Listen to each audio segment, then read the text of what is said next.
Inaasahan na ng Civil Aviation Authority of the Philippines o CAAP Davao ang pagdagsa ng mga pasahero sa Davao International Airport para ngayong Semana Santa. Ayon sa CAAP Davao, aabot sa higit 10,000 na mga pasahero kada araw ang dadagsa sa airport ngayong Holy Week. Katumbas niyan ang nasa 72,000 passengers mula March 24 hanggang March 31. Nagpapasalamat din ang CAAP Davao dahil nagdagdag ng mga security personnel ang Davao City LGU para magbantay sa airport para sa Oplan Biyaheng Ayo Semana Santa ng Department of Transportation.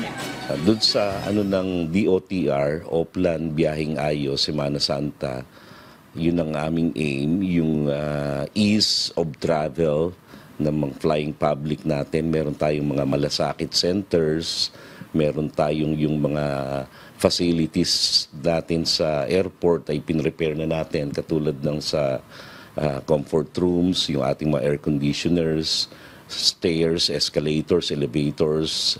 Siniguro po natin na on A1 condition po.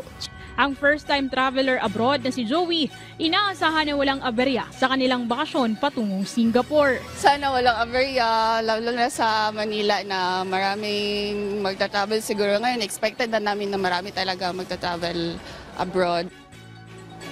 Naomi, una na nagpatupad ng heightened alert status ang Department of Transportation o DOTR para sa lahat ng paliparan sa bansa. Ito ay mula March 24 hanggang 31.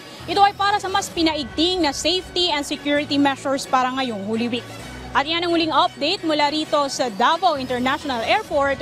Jaira Mundez para sa Pambansang TV sa Bagong Pilipinas. Maraming salamat, Jaira Mundez.